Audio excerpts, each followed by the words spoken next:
नमस्कार दोस्तों, elementary class में आपका स्वागत है। तो जैसे कि आप स्क्रीन पर देख सकते हैं, आज हम बात करने वाले हैं कंसेप्ट ऑफ गेन के बारे में कि गेन होता क्या है, voltage, current and power gain क्या होता है। तीनों के बारे में बात करेंगे, गेन के बारे में बात करेंगे। ठीक है, तो वीडियो शुरू करने से पहले मैं आपको एक बात बता देना चाहता हूँ कि हम बेसिक इलेक्ट्रॉनिक सब्जेक्ट को कवर कर रहे हैं। तो इससे प्रीवियस वीडियो, जैसे पहले वीडियोस बन चुके हैं और इससे आगे आने वाली वीडियोस, सभी वीडियोस को आप एक्सेस कर सकते हैं चैनल पर जाकर। प्लेलिस्ट में मैंने प्लेलिस्ट बना दी है, ठीक है, वहां से आप सब वीडियोस को देख सकते हैं। और भी सब्जेक्ट्स की आपको प्लेलिस्ट मिल जाएगी, उनको भी आप देख सकते हैं, वो भी आपके लिए काफी यूजफुल रहेंगे। तो शुरू करते हैं आज का topic, concept of gain. Gain is a measure of the ability of a system to increase और decrease the amplitude, power, voltage और करंट ऑफ अ सिग्नल। तो गेन क्या है? एक सिंपल सी परिभाषा है गेन की। एक एबिलिटी है सिस्टम की, एक कुशलता है सिस्टम की कि वो इंक्रीज करेगा, डिक्रीज करेगा एम्पलीट्यूड को, पावर को, वोल्टेज को, करंट को। इन चार चीजों को इंक्रीज करेगा या डिक्रीज करेगा एक सिग्नल की। ठीक है, तो किसी भी सिग्नल की पावर, वोल्टेज, करंट, एम्पलीट्यूड को इंक्रीज करना या डिक्रीज करना की एबिलिटी, काबिलियत को गेन बोला जाता है। समझे? It is crucial parameter in electronics and is used to quantify the amplification or attenuation provided by a device or circuit। ठीक है, तो ये जो हमारा पैरामीटर है, ये क्रूशियल है, बहुत इंपॉर्टेंट पैरामीटर है इलेक्ट्रॉनिक्स में, जो कि इस्तेमाल किया जाता है हमारा एम्पलीफिकेशन के लिए या फिर अटेनुएशन करने के लिए एक डिवाइस के द्वारा या सर्किट के द्वारा। ठीक है, फॉर्मूला फॉर गेन। तो गेन के लिए क्या फॉर्मूला होता है? The formula for gain depends on the specific type of gain being considered। ठीक है, तो स्पेसिफिक टाइप के गेन पर डिपेंड करता है कि उसका फॉर्मूला क्या रहेगा। However, a general representation of gain in decibel dB can be expressed as। तो गेन को हम क्या करते हैं? dB में मेजर करते हैं। ठीक है, तो उसके लिए रिप्रेजेंटेशन क्या रहेगी? गेन ब्रैकेट में dB, क्योंकि हम dB में मेजर करते हैं, 10 log 10, 10 log की वैल्यू 10। ठीक है, और यहाँ पर क्या रहेगा हमारा? Output power upon input power, या तो बाकी सब सेम रहेगा ये। और इसके साथ क्या हो जाएगा? अगर पावर की बात कर रहे हैं तो output power, input power. Voltage की बात कर रहे हैं तो output voltage, input voltage. Current की बात कर रहे हैं तो आउटपुट करंट, इनपुट करंट। बाकी फॉर्मूला सेम रहेगा गेन निकालने के लिए। ठीक है, तो आगे हम बात करते हैं। This formula is commonly used when expressing gain in a logarithmic scale. तो जब हम लोगैरिथमिक स्केल के बारे में बात करते हैं तो ये फॉर्मूला जनरली यूज किया जाता है गेन के लिए, जो कि हमने डेसिबल में अभी पीछे वाली स्लाइड में देखा। ठीक है, अब ये जो इंपॉर्टेंट लाइन है, ये बहुत ज्यादा इंपॉर्टेंट है, इसको ध्यान से देखना। when the ratio is greater than 1, the signal is being amplified। ठीक है, तो इसने क्या बात बोली? जब हम ये गेन निकालेंगे इस फॉर्मूले का यूज करके, इस फॉर्मूले का यूज करके हम गेन निकालेंगे, तो अगर ये गेन एक से ज्यादा है, इस गेन की वैल्यू एक से ज्यादा आती है, 1 वैल्यू से ज्यादा वैल्यू आती है, ठीक है, इज ग्रेटर देन 1, 1 का मतलब, ठीक है, 1 मतलब 1, इससे ज्यादा आती है तो सिग्नल क्या हो जाएगा हमारा? एम्पलीफाइड हो जाएगा, हमें बढ़कर मिलेगा। ठीक है, जैसे मान लीजिए 5 वोल्ट है तो हमें 10 वोल्ट, 15 वोल्ट ऐसे बढ़कर मिलेगा।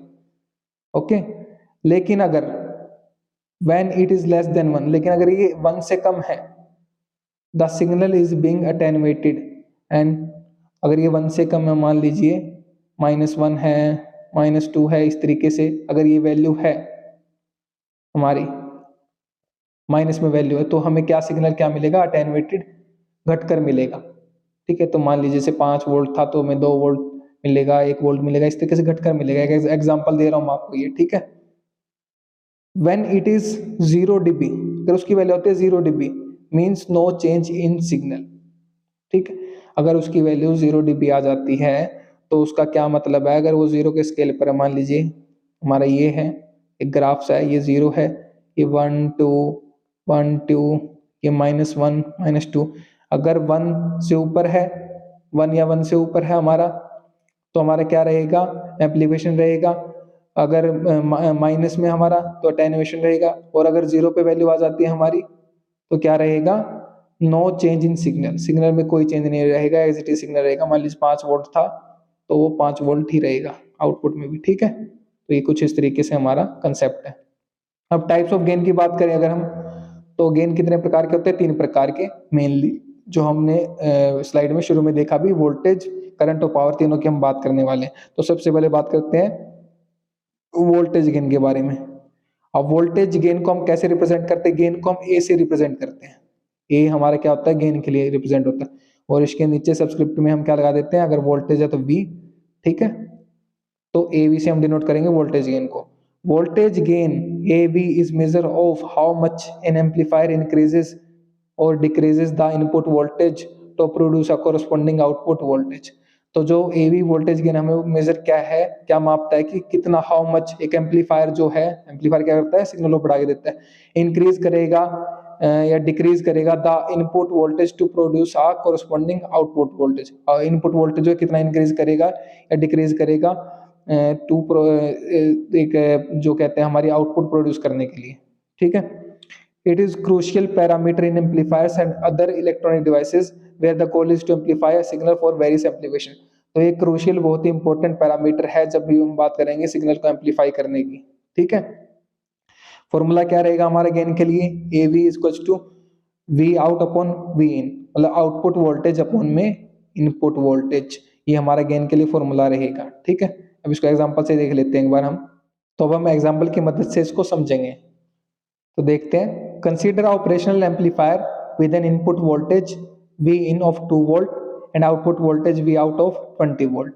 The voltage gain A V is calculated as. तो हमें इनपुट वोल्टेज की वैल्यू दे रखी है, आउटपुट वोल्टेज की वैल्यू दे रखी है, हमें निकालना है A V voltage gain. Voltage gain का फॉर्मूला हम यहाँ पर देख चुके हैं, आउटपुट वोल्टेज अपॉन में इनपुट वोल्टेज, ठीक है। तो आउटपुट वोल्टेज हमारी कितनी है? 20 वोल्ट है और इनपुट वोल्टेज 2 वोल्ट है। तो 20 को 2 से डिवाइड करेंगे तो 10 आ जाएगा। और यहाँ पर हमारी यूनिट वी क्यों नहीं आई है? ये क्यों नहीं आई है? क्योंकि यूनिट से यूनिट कैंसिल हो गया, और यूनिट से यूनिट कैंसिल होगी तो ये जो हमारी वैल्यू आएगी यूनिट लेस आएगी, इसकी कोई यूनिट नहीं होगी, ये सिर्फ ऐसे ही होगी हमारी न्यूमेरिक, ठीक है। इसकी कोई यूनिट नहीं होगी। यूनिट की जब हम बात कर रहे थे, हमने देखा था शुरू में गेन का जो ये फॉर्मूला है ना, लोगैरिथमिक स्केल वाला, जब हम लोगैरिथमिक स्केल में हम वैल्यू निकालते हैं तब हम इसकी जो यूनिट है वो डेसिबल में लेते हैं। नहीं, अगर हम सिंपल तरीके से इसका वैल्यू निकालते हैं, जो कि हमने बोला कि output voltage upon input voltage है, तो तब हम इसकी कोई भी यूनिट नहीं लेते, तब ये यूनिट लेस रहता है गेन हमारा, ठीक है।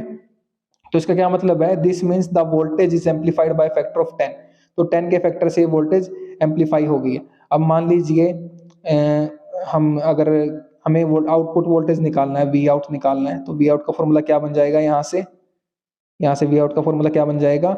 ये वी इन उधर मल्टीप्लाई में चला जाएगा ना, वी इन, ठीक है। तो यहाँ पर वी इन हमारा मल्टीप्लाई में चला जाएगा, ये जो वी इन है यहाँ पर मल्टीप्लाई में आ जाएगा इसके साथ, ओके।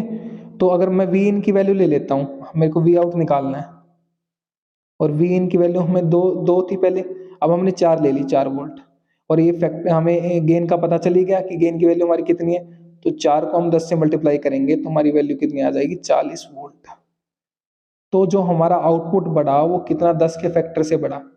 4 वोल्ट था तो 10 के फैक्टर से बढ़ा तो 40 वोल्ट हो गया। पहले 2 वोल्ट था तो 20 वोल्ट आउटपुट थी, अब 4 वोल्ट है इनपुट, तो आउटपुट हमारी 40 वोल्ट है, क्योंकि हमने गेन निकाल लिया कि गेन हमारा 10 के फैक्टर से बढ़ रहा है। तो इस तरीके से हमारा सिग्नल एम्पलीफाई होता है, ओके। तो हम देखते हैं हमारा नेक्स्ट करंट गेन के बारे में। तो करंट गेन का क्या कहता है हमारा? करंट गेन को हम ए आई से डिनोट करते हैं। ए का मतलब गेन, आई का मतलब current. Is a measure of how much an amplifier increases और decreases the input current to produce a corresponding output current. तो ये वही बात हो गई कि जो हमारा करंट गेन हमें क्या बताता है कि हमारा जो एक एम्पलीफायर है वो किस प्रकार से इंक्रीज कर रहा है या डिक्रीज कर रहा है इनपुट करंट को to produce a corresponding output, हमें एक आउटपुट करंट देने के लिए, ठीक है। It is particularly relevant in devices like transistors where a small input current controls a larger output current। तो इसका हम पार्टिकुलर जो हमारा करंट गेन है, इसका कॉमनली हमारा जो रेलिवेंट है ये डिवाइसेस में, तो वो ट्रांजिस्टर्स में है, जहाँ पर क्या स्मॉल इनपुट करंट है वो कंट्रोल करता है एक लार्जर आउटपुट करंट को, ठीक है। इसका फॉर्मूला अगर हम देखें तो ए आई हमारा जो क्या करंट गेन है वो क्या I out upon I in. I out का मतलब क्या है, आउटपुट करंट अपॉन में इनपुट करंट, ठीक है, ये हमारा करंट गेन होता है। इसका एक एग्जांपल देख लेते हैं हम अच्छे से। तो इसका एग्जांपल देखते हैं। Consider a common emitter transistor amplifier with an input current I in of 10 milli ampere.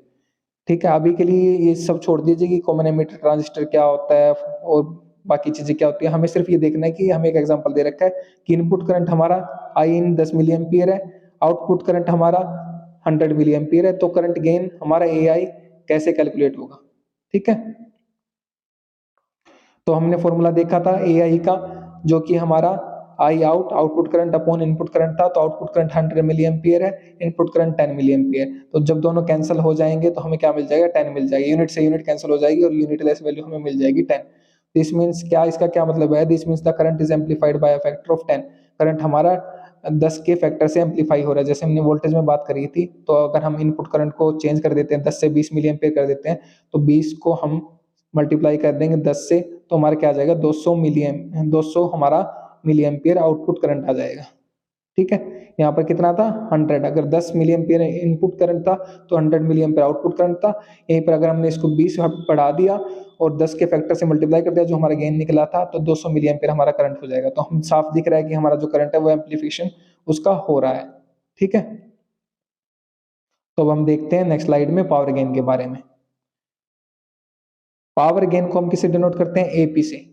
ठीक है, पी का मतलब पावर, ए का मतलब gain. Is a measure of how much an amplifier increases और decreases the input power to produce a corresponding output power. तो वही बात होगी कि ये भी एक प्रीमाप है कि कैसे एक एम्पलीफायर इंक्रीज कर रहा है, डिक्रीज कर रहा है इनपुट पावर को।